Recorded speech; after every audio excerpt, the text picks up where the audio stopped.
جمهورنا الكريم أو في قنوات التلفزيون الجزائري، أنتم تلاميذ الأقسام النهائية، أنتم مترشحي شهادة البكالوريا.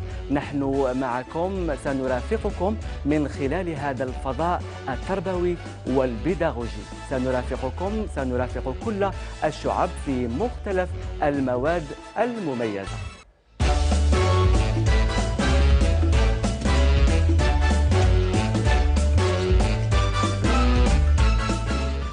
بسم الله والصلاة والسلام على رسول الله. أبناء الطلبة، إخواني المشاهدين، السلام عليكم ورحمة الله. كم هو جميل أن تنتقل المدرسة إلى بيوت طلبتنا، ويأتي الأستاذ ليقدم الدرس ضمن جو أسري حميمي. إذن فأهلا بكم طلبتي الأعزاء، السنة الثالثة علوم تجريبية. اليوم سنتطرق معا إلى أول حصة في مادة علوم الطبيعة والحياة، لنتعرف على الظواهر المرتبطة بالتكتونية.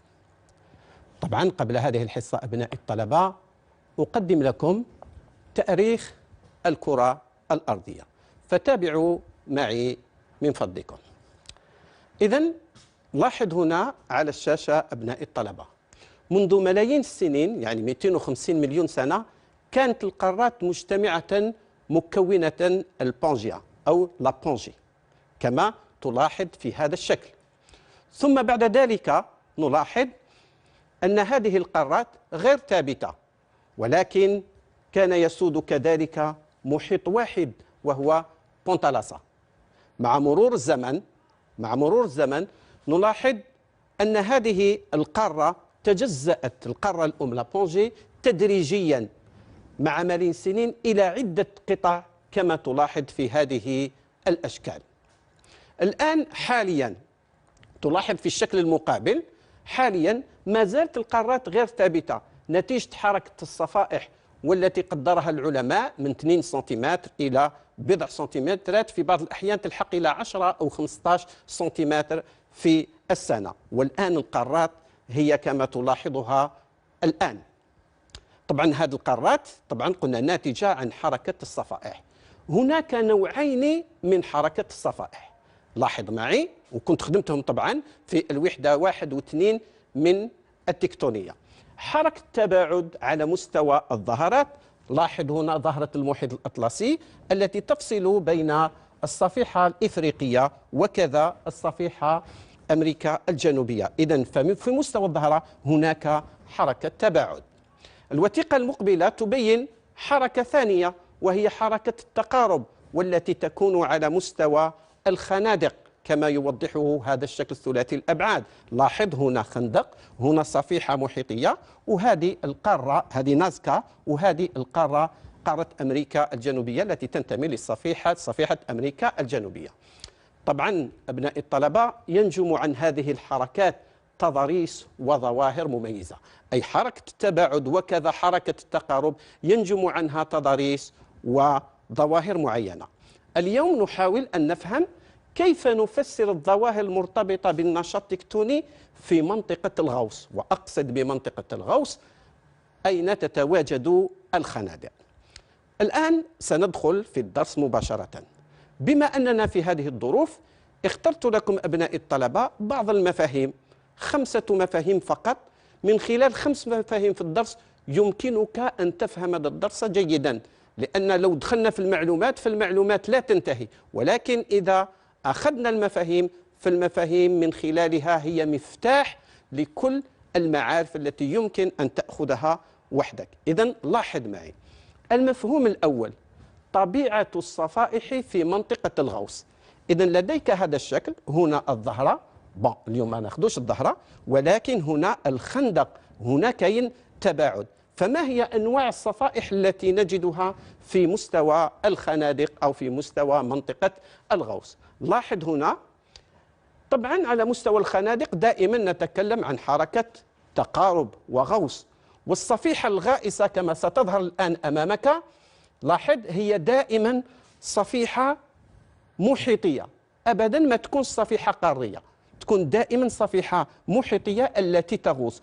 بينما الصفيحة المقابلة كما تبدو هنا أمامك، فقد تكون هذه الصفيحة اللي نسموها صفيحة ملامسة أو صفيحة مقابلة أو صفيحة طافية، قد تكون إما صفيحة قارية أو قد تكون صفيحة محيطية، وفي كلا الحالتين هناك ظواهر ومميزات تخص بها. إذن هذا فيما يخص طبيعة الصفائح. أتمنى أن هذا المفهوم واضح لك.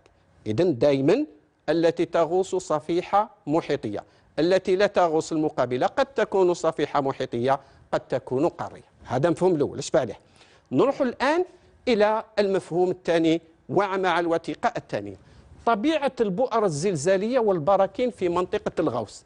حذري ماناش في منطقة الظهر التباعد، رانا في منطقة الغوص، لأن في منطقة الظهر طبعا البؤر الزلزالية سطحية وكذا، البراكين تكون من نوع الطفحي. أما هنا فشيء آخر. لاحظ بالنسبة للبؤر الزلزالية تبدأ من السطحية إلى المتوسطة إلى العميقة، تصل حتى طبقة الأستينوسفير. من المفروض ما نصيبوش فيها بؤر زلزالية لأن هذه الطبقة تكون مرنة نسبيا. إذن فنقول أن في منطقة الغوص البؤر الزلزالية تكون سطحية متوسطة زائد عميقة وفق مستوى مائل نحو الصفيحة الملامسة، مائل نحو الصفيحة الملامسة. واش فهم مليح؟ إذن الذي يميزها هنا بؤر زلزالية عميقة، لأن السطحية نجدها كذلك في مستوى الظهر. بالنسبة للبركنة، فالبركنة في مستوى الصفيحة المقابلة، لاحظ ما نسيبوهاش في مستوى الصفيحة الغائصة ولكن في الملامسة، وتكون من نوع الانفجاري، عكس في مستوى الظهر تكون من نوع الطفح. لاحظ إذا قلنا براكين انفجارية هذا يعني أن البركان ينتج من ماغما، فالماغما الناتج كذلك له تركيبة كيميائية تختلف عن الماغما الموجود في مستوى الظهر، فهذا الماغما يكون غني بالغازات وببخار الماء. هذا المفهوم الثاني. لاحظ مفاهيم بسيطة عليك أن تستوعبها ثم تلاحظ أن بكل سلاسة يمكنك أن تحل عدة تمارينات. نروح الآن أبناء الطلبة إلى مفهوم ثالث وهو طبيعة الاختلالات الحرارية. طبعا طبيعة الاختلالات الحرارية في مستوى الغوص، وقلنا منطقة الغوص صفيحة غائصة وكذا صفيحة ملامسة أو مقابلة أو طافية. ماذا نقصد بالاختلالات الحرارية؟ لاحظ على الشكل، تلاحظ هذا المنحنى المتقطع، هذا المنحنى المتقطع هو منحنى تساوي الحراري، بمعنى جميع النقاط التي يمر عليها هذا المنحنى متماثلة في درجة الحرارة. لاحظ في مستوى الصفيحة الغائصة إن هذا المنحنى المفروض يكون في 900 درجة في هذا السطح، يعني قريب من السطح، بينما احنا نروح إلى الأعمق يصل إلى طبقة الأستينوسفير وهو بنفس الدرجة، المفروض تكون الدرجة هي 1400. لما نقول 900 ناقص 1400 ماذا أجد؟ نجد نتيجة سالبة. إذن فنقول على مستوى الصفيحة الغائصة الاختلالات الحرارية تكون سالبة. مفهومة؟ نروح الآن إلى الصفيحة المقابلة. لاحظ منحنى التساوي الحراري كيفاش راهو؟ راهو صاعد. إذن هل نستطيع أن نقول بأن اختلال حراري سالب؟ طبعا لا، فنقول إنه موجب نتيجة صعود الماغما. إذن أنت لما تشوف درجة الحرارة تطلع، إذن هناك كتلة ساخنة صهارة صاعدة. هادو كامل عزيزي الطالب تحتاجهم باش من بعد تجد تفسيرا لهذه الظواهر التي تتم على مستوى الغوص. تلاحظ أن المفاهيم بسيطة جدا. الآن نروح مع بعض إلى المفهوم الرابع، طبيعة الفوالق والرسوبيات في منطقة الغوص. طبعا بما أنها منطقة تقارب إذن هناك انضغاط، إذن ما دام هناك انضغاط فنجد فوالق وانكسارات. طبعا احنا إذا حبيت نذكرك الفوالق اللي كانت على مستوى الظهر فوالق عادية، بينما هنا ما رايحاش تكون عادية، فنجد لاحظ هنا عند الشكل سيظهر بعد قليل سنلاحظ فوالق عكسية. أعطي لك مثال، في الأول تكون هكذا ثم نتيجة الانضغاط انظر ماذا يحدث. لاحظ ماذا يؤدي إلى تقلص في الطول والعلو، لذا تنشأ جبال في هذه المنطقة. كذلك الآن نروحوا إلى طبيعة الرسوبيات، لأن الصفيحة الغائصة تأتي مملوءة بهذه الرسوبيات. فما هو مصير هذه الرسوبيات؟ طبعا بعض الرسوبيات لا تغوص مع الصفيحة نتيجة كثافتها التي تكون صغيرة. ماذا يحدث لها؟ تتجمع، ونتيجة الانضغاط يتشكل موشور يدعى بموشور الترسيب. وفي بعض الأحيان تظهر جزيرة في وسط المحيط مثل جزيرة لابرباد إذا حبيت تبحث عليها في الانترنت. إذن هذا مفهوم الرابع، طبيعة الفوالق، طبيعة الرسوبيات. فقط هذا المفهومين الصغيرين. نروح الآن إلى مفهوم الخامس والأخير، وهو طبيعة الصخور في منطقة الغوص. ماذا بيا تشفى أن لما نتكلموا الغوص هناك صفيحة غائصة وصفيحة ملامسة. إذن لذا عند التكلم عن الصخور نتكلموا عن الصخور في الصفيحة الغائصة وكذا في الصفيحة الملامسة. بالنسبة للصفيحة الغائصة التي تغوص، لاحظ هنا عندنا الشيست الأخضر، الشيست الأزرق، الإكلوجيث. فهذه الصخور كلها ستظهر أمامك الآن صخور متحولة. ما معنى صخر متحول؟ صخر متحول معناه يبقى في حالته الصلبة، ونتيجة الضغط أو ربما درجة الحرارة تتغير معادنه فيتحول ويبقى في حالته الصلبة. هذا هو التحول. هل الشيء نفسه في الصفيحة الملامسة وين كاين البراكين الانفجارية؟ طبعا لا، رايحة تكون هنايا عندنا صخور أخرى تدعى بالصخور الماغماتية، لأنه تنشأ من الماغما، تنشأ من الصهارة كما ستظهر أمامك الآن في الوثيقة المقابلة. هذه طبعا المفاهيم الخمسة التي تحتاجها عزيزي الطالب باش تحل كل التمارينات الممكنة فيما يخص الظواهر المرتبطة بالغوص. وسننتقل بعد هذا إلى التقويم ونراقب أنفسنا هل نحن متمكنين من هذه المفاهيم أم لا. إذن حضر نفسك جيدا ولنبدأ. أتفضل. إذن التمارين أو التمرين اللي خيطته لك الآن يعني المقاربة تاعو تقريبا تشبه المقاربة اللي نديروا بها المواضيع تاع البكالوريا التي تتطلب منك التركيز الكبير. الجزء الأول لاحظ تمثل الوثيقة واحد منطقة غوص بين صفيحتين تظهر عينات لبعض صخور المنطقة ومقر تشكلها. إذن هذه الوثيقة ليست جديدة عنك. ماذا تمثل؟ صفيحتان، صفيحة غائصة وصفيحة ملامسة. أعطت لنا بعض الصخور، فقط ننبهك إذا عطاو لك صخور عمرك ما سمعت بها ما تخافش، ما راحش يقول لك علاش يسموها هكذا. أنت هذا صخر يسمى شيست أخضر، هذا يسمى قابرو، هذا شيست أخضر اس في، هذا شيست أزرق، هذا إكلوجيت. وين راهم؟ راهم في الصفيحة الغائصة بل على مستوى القشرة. نروح الآن إلى الصفيحة المقابلة وين كاين ماغما وصخورها ماغماتية. عندنا مثلا لاريوليت نشوفوها شوية على السطح، بينما الجرانيت نشوفوها شوية في الأعماق. هذه الوثيقة واحد. ما هو مطلوب مني؟ المطلوب مني لاحظ السؤال سيظهر أمامك. استغل معطيات الوثيقة ومعلوماتك لتستدل على مصدر صخور القشرة في كل صفيحة وشروط تشكلها. سؤال واحد، لكن حذاري هذا سؤال مركب يتطلب منك الفهم. قبل ما نبدأ نجاوب لازم نفهم السؤال جيدا. استغل معطيات الوثيقة، إذن تعتمد على الوثيقة وتخرج منها كاع المعلومات اللي تحتاجها. ومعلوماتك، احنا عندنا غير معلومات الخمسة اللي اليوم خديناهم، بل مفاهيم خمسة اللي خديناهم اليوم، وتقدر تخرج المعلومات وسترى بعد قليل. فقط عليك أن تتعلم المنهجية التي سأقدمها لك. ماذا أفعل؟ لتستدل. على ماذا أستدل؟ مصدر صخور القشرة في كل صفيحة. دونك مصدر صخور الصفيحة الغائصة وكذا الصفيحة الملامسة وشروط تشكلها. تشكل ماذا؟ الصخور في الصفيحة الغائصة وكذا في الصفيحة الملامسة. هيا لنبدأ. دونك أنا ندير منهجية نقسمها صفيحة غائصة صفيحة ملامسة. شكون هي صخورها؟ ما هي شروط تشكلها؟ نبدأ. مصدر صخور الصفيحة الغائصة. نبدأ شوف في الاستدلال استعمل كذلك. شوف الملاحظة ومن بعد تقول بما أن هذا يدل. إذن هذه هي منهجية الاستدلال. شوف الملاحظة واش راني نشوف. تبدو صخور هذه الصفيحة مرتبة كالتالي. أنقل ما هو موجود في الصفيحة وأضعه.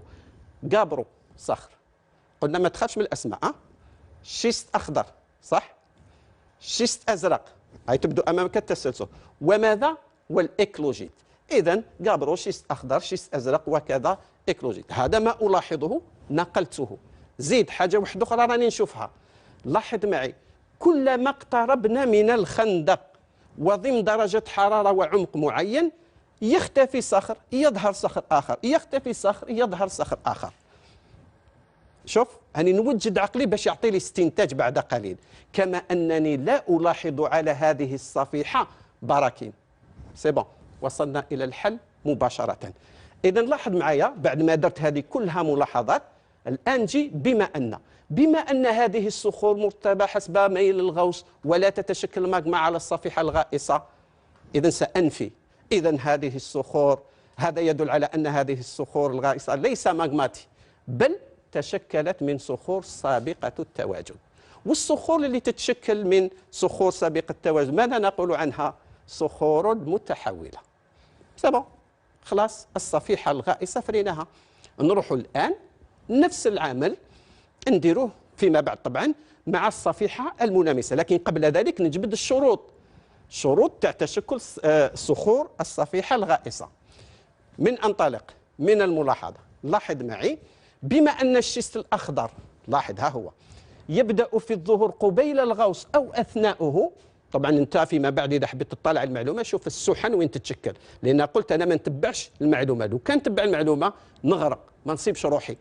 نتبع المفهوم، هو اللي يخليني أتحكم في المنهجية وأتحكم في المعلومة في نفس الوقت، لأنني أستعمل المعلومة عندما أحتاجها، لا أحتاجها ما نشوف فيها خلاص.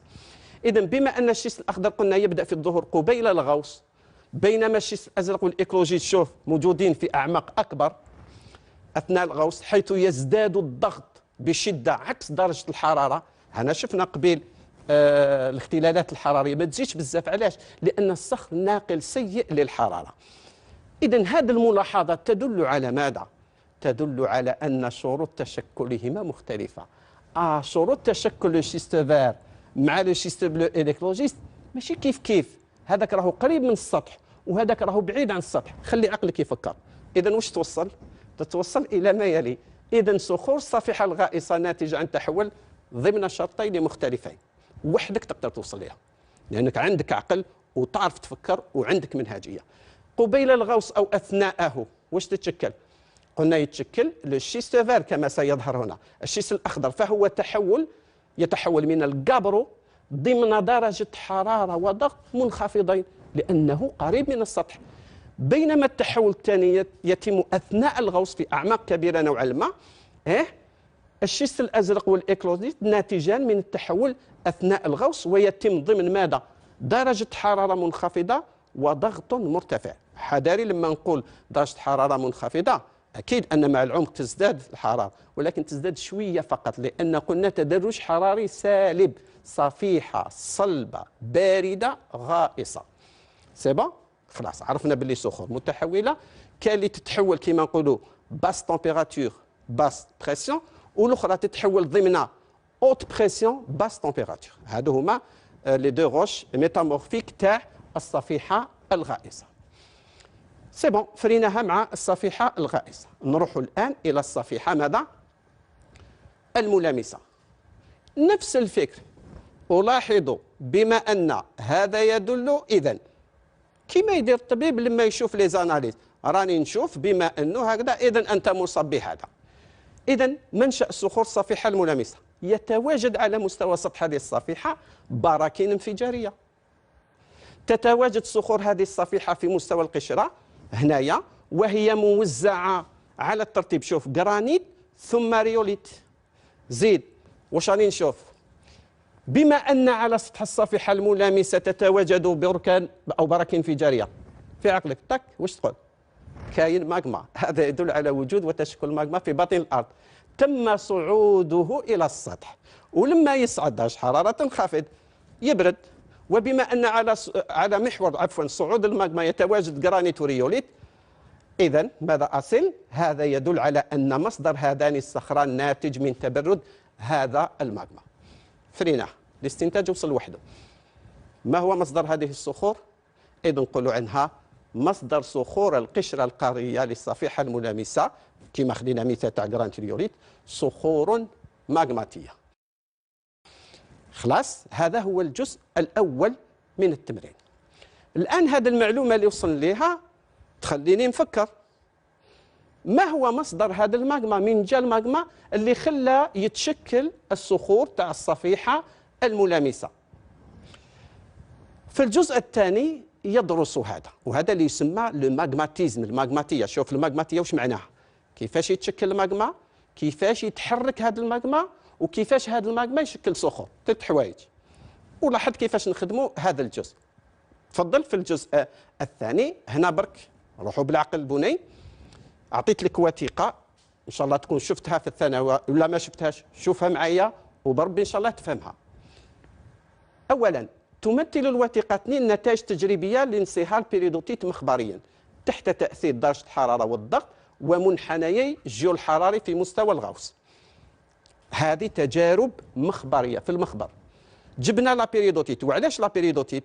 لابيريدوتيت هو الصخر الموجود تحت القشرة. هذه شكل ألف حالة بيريدوتيت جاف، وهذه حالة بيريدوتيت مميح. طبعا كي درنا هذه التجربة تحت تأثير درجة الحرارة والضغط، في هذا المجال عندنا 3 مجالات. المجال الأول يبقى البيريدوتيت صلب، رغم أننا نزيدوا في درجة الحرارة ولا الضغط ما نتحصلوش على ماغما. الماغما نبداو نتحصلوا عليه هنايا، ابتداء من هذا المجال وين انت تسقط هكذا. هذه كاع مجالات يكون فيها منصهر جزئيا، بينما هذا المجال فيكون سائل. هذه لابيريدوتيت الجافه. بينما لابيريدوتيت اللي في الشكل با يمثل لابيريدوتيت المميهه. لاحظ لما يكون بيريدوتيت مميهه، هذا المنحنى اللي يفصل بالجانب الصلب والمنصهر جزئيا، نسيت باش نقول لك قبيله، يسميوه سوليدوس، ما تخافش من الاسماء، وهذا يسميوه ليكيدوس، يفصل بين صلب زائد السائل والسائل. احنا ما يخلعوناش هذه الاسماء، ما يخلعوناش. وهذا منحنى التدرج الحراري في مستوى الاوسيان، في مستوى المحيط. لاحظ الان الاسئله حول هذه الوثيقه. ماذا تستنتج من مقارنة النتائج الممثلة في الشكلين ألف وباء؟ وانت تعرف وش يمثل ألف وش يمثل باء. 2، اقترح فرضية تفسر بها مصدر الماء الذي ينتج عنه بيريدوتيت مميح. من الوثيقة تخرج كلش، المهم العقل والمهم المنهجية، وهذه فرصة في هذه الأيام باش تتمرن على هذا النوع من التمارينات. إذا نبداو. هاو السؤال باش نذكرك به. حالة البيريدوتيت الجاف، واش راني نشوف؟ أنا المطلوب مني نوصل لاستنتاج منحنى الجيو حراري هذا لا يقطع السوليدوس، وبالتالي لا يمكن الحصول على ماغما. هذا تاع المحيط لو كان جاي يقطعوا لهنا، بمعنى هذه درجة الحرارة يمكنها أن أتحصل على بيريدوتيت منصهر جزئيا. ما قطعوش، إذن نقول الماغما ما يتشكلش من بيريدوتيت جاف، مستحيل. نروح للشكل با. لاحظ ماذا تلاحظ؟ أن منحنى الجيو حراري في هذه الحالة كما سيبدو أمامك بالكتابة واش يدير؟ يقطع السوليدوس في نقطتين. دوك كاين هذه شروط تشكل ماغما منصهر. وين راني؟ راني في الصفيحة الملامسة. عن ماذا أبحث؟ مصدر الماغما. دائما ديرها في بالك. شوف العلماء يقولوا واحد الكلمة مهمة، ما تقدرش تفهم واش تصيب إذا ما على بالكش واش راك تحوس. واش راني نحوس؟ نحوس على شروط تشكل ماغما في منطقة أو في الصفيحة الملامسة للغائصة. إذن نوصل إلى النتيجة التالية. لاحظ معايا، مصدر الماغما الذي ينتج عنها الصخور الماغماتية في مستوى الغوص على مستوى الصفيحة الملامسة هو الانصهار الجزئي للبيريدوتيت المميح. سي بون. شفت كيفاش توصلنا لها؟ بهدوء. تمكن من فضلك من المنهج. لكن هذه طرح اشكال واحد اخر. على بها قلت لك فرضيه. دونك واش هي الاشكاليه؟ والماء هذا من جا؟ قلت لك اعطي فرضيه. انت الفرضيه عندها 3 شروط. أن تكون منطقية تعطي حلا مؤقتا للأشكالية، وأن تكون قابلة للتجريب.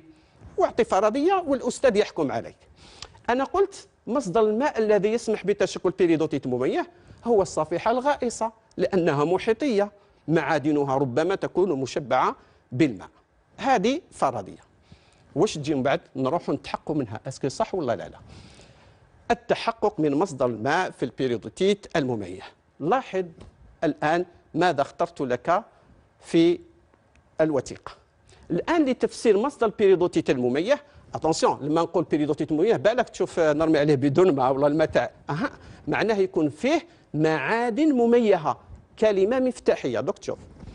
ومراقبة الفرضية يقدم لك الجدول الوثيقة 3 الذي يمثل التركيب الكيميائي لبعض معادن صخور منطقة الغوص والمتواجدة على مدى الصفيحة المحيطية، لأن قلت ربما الماء تاعها هو اللي يروح للصفيحة الملامسة ويتشكل ماغما.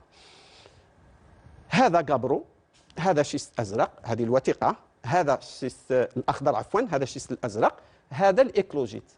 هذو الأسماء تاع المعادن ما يخوفونيش الأسماء تاعهم، في بعض الأحيان الطلبة ما يعرفوش ينطقوهم، راح نضحك عليهم، ما فيها والو. أنا أقيمك في منهجيتك كيف تفكر، لأن يجب أن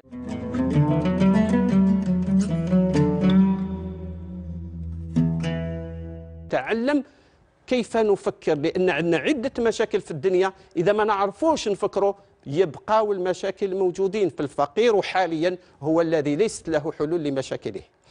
فوالا، إذن هادو الصخور، هذه معادنهم، أسمائهم بلاجيوكلاس، بيروكسين، أكتينوت، كذا ما يهمنيش فيهم. وهذا التركيب الكيميائي تاعهم.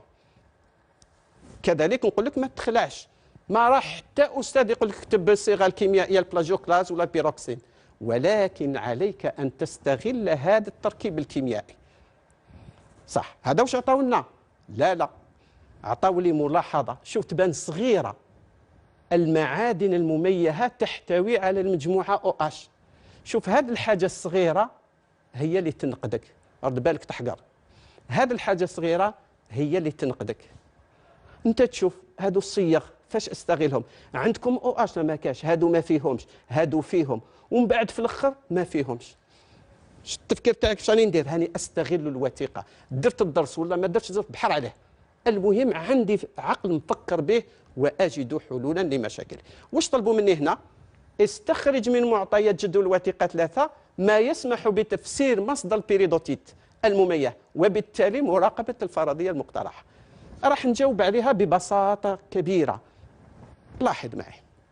إذا الملاحظة اللي قدمتها لك قبل قليل تبان في هذا الانيماسيون. إذا بلاجيوكلاس، بيروكسين تاع الكابرو، غياب معادن مميهة ما عندهمش OH. الشيست الأخضر وجود معادن مميهة فيها الOH. ومن بعد نروح للشيست الأزرق والإيكلوجيت، اختفاء تدريجي للمعادن اللي ما عندهاش OH.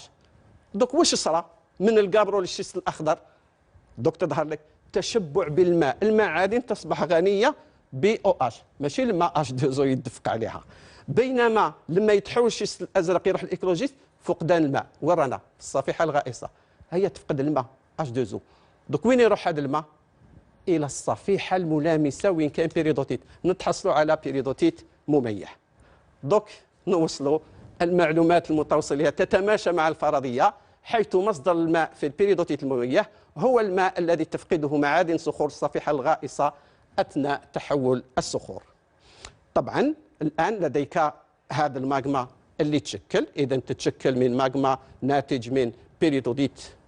واش قلنا؟ بيريدوتيت مميه. لما يكون بيريدوتيت مميه درجة حرارة انصهاره تنخفض ويتشكل لي ماغما. إذا تبرد في الأعماق فهو يعطي الصخور ذات بنية نسيجية حبيبية، معادنه كبيرة كما الجرانيت وديوريت. أما إذا هذا الماغما وصل إلى السطح عبر البراكين يعطي لي الصخور كما الريوليت اللي شفناها ولا الأنديزيت اللي تشوفها في أمثلة أخرى. إذن إلى هنا نكون كملنا الإجابة على الجزء الثاني، وربما نقدم لك هذا الشكل. شوف العلاقة بين الصفيحتين. أثناء الغوص تتحول الصخور، تفقد الماء، تروح للصفيحة الملامسة، فتظهر هنا معادن مميهة، فتنخفض درجة حرارة بيريدوتيت، يتشكل لي ماغما، يطلع هنا يشكل لي صخور، وهنا يشكل لي صخور، وهكذا نكون أنهينا هذه الحصة. أتمنى عزيزي الطالب أنك فهمت جيدا، وإلا راجع. لكن إذا حبيت ندير معك خلاصة، واش استفدنا اليوم؟ استفدنا معلومات، صح؟ تعلمنا كذلك منهجية في الإجابة، وتعلمنا سلوك، لأن العلم يربي كذلك. وش هو السلوك؟ أنا إذا حبيت نقول لكم حاجة، ما تحقر ولا تحقرن من المعروف شيئا. شفت هذيك المعلومة تاع OH، لو كان ما نعرفهاش ما نقدرش نجاوب على السؤال، وما نقدرش نجاوبك على هذا. على هذا أنت يوم الامتحان استغل وثق جيدا، واستغل كل صغيرة وكبيرة تعطى لك، وبربي إن شاء الله تكون في المستوى. أبناء الطلبة، لم يبقى لي إلا أن أقول لكم إلى اللقاء، وفي ضيافة أخرى إن شاء الله مع مفاتيح النجاح.